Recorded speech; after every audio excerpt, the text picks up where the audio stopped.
जो सेक्टर आज फोकस में जिसके बारे में आप लोग लगातार बातचीत कर रहे हैं, तो उसी से एक टॉपिक है। लीडिंग ज्वेलरी कंपनी है, ऑर्गेनाइज्ड रिटेल सेक्टर में अच्छी पकड़ रखती है कंपनी। यह है पीसी ज्वेलर्स। ये कंपनी का कारोबार समझ लीजिए, ज्वेलरी मैन्युफैक्चरिंग, इसकी रिटेलिंग और इसके एक्सपोर्ट्स का इस कंपनी का काम है। 2005 में इस कंपनी ने कामकाज की शुरुआत करी थी। दिल्ली के करोल बाग में सिर्फ एक शोरूम था और पिछले 10 से 12 सालों में अब ये पैन इंडिया प्रेजेंस रखता है। देश के कोने कोने में इस कंपनी का आज कामकाज और बेहद एग्रेसिव है केपेक्स को लेकर।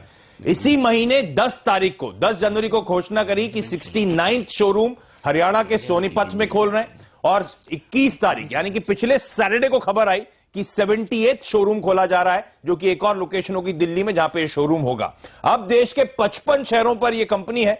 जम्मू से लेकर बैंगलोर तक, राजकोट से लेकर गुवाहाटी तक इस कंपनी के शोरूम्स आपको नजर आएंगे।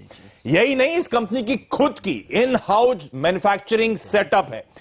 इस कंपनी के पास इन हाउस डिजाइन टीम है, 50 से ज्यादा इन हाउस डिजाइनर्स हैं और 4 मैन्युफैक्चरिंग यूनिट्स हैं जो इसकी पूरी रिटेल फुटप्रिंट को सर्विस करने का काम करते हैं। और इस कंपनी के फाइनेंशियल्स भी बेहद स्ट्रांग और स्टेडी आपको नजर आएंगे। दूसरी तिमाही में बिक्री में 30% का उछाल था, इबिटा और मुनाफे में 12 से 15% का उछाल, और इस साल की पहली छमाही में ऑलरेडी 23% मुनाफे में उछाल इस कंपनी ने डिलीवर कर दिया है। ना सिर्फ बेहद स्ट्रांग डोमेस्टिक केपेक्स है, पर इस कंपनी के एक्सपोर्ट परफॉर्मेंस भी रिमार्केबल आपको नजर आएगी।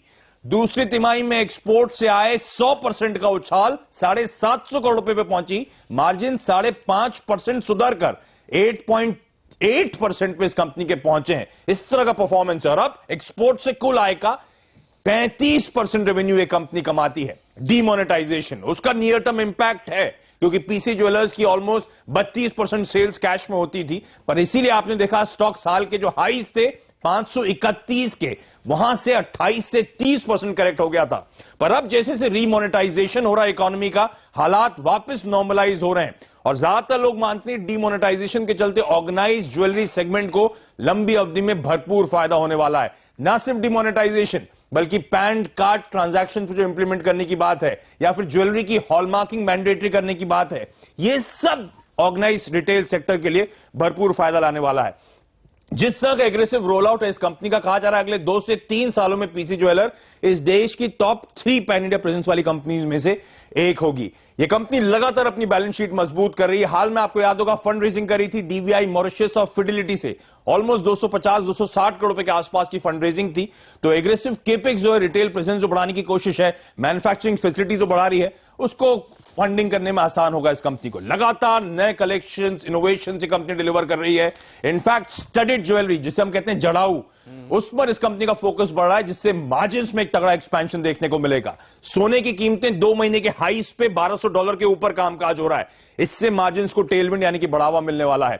और इस कंपनी का अब तो well establish focused e commerce vertical है wearyourshine.com, जिसमें अब 30 ब्रांड्स लाइव है ऑलरेडी। रीमोनेटाइजेशन जैसे जैसे पिकअप हो रहा है, 7th पे कमीशन की हम बात कर रहे थे, उससे हालात इंप्रूव होंगे। बजट में टैक्स इंसेंटिव्स, बजट में कहा जा रहा है कंजम्पशन को बढ़ावा देने की कोशिश होगी, और अब तो कहा जा रहा है बजट में शायद एक गोल्ड पॉलिसी का अनाउंसमेंट होता हुआ नजर आएगा। तो ये सेक्टर फोकस में रहेगा और ज्वेलरी सेगमेंट में पीसी ज्वेलरी या पीसी ज्वेलर एक की बेनिफिशियरी होगा, जिस तरह की रैपिड ग्रोथ इस सेगमेंट में देखने को शायद मिले। प्रमोटर्स का बेहद हेल्दी 70.5% का स्टेक। और दूसरी इंटरेस्टिंग बात, फॉरेन पोर्टफोलियो इन्वेस्टर्स का इस कंपनी में ऑलमोस्ट 23.5% का स्टेक है, यानी कि 93%, 94% बेहद स्ट्रांग हैंड्स में। पिछले कुछ दिनों के दबाव के बाद कल एक स्टॉक में रिवाइवल देखने को मिला है। शायद मूड बदलता हुआ स्टॉक इस स्पेस के लिए रडार पर रखें इस बेहद इंटरेस्टिंग कंपनी पीसी ज्वेलर्स को।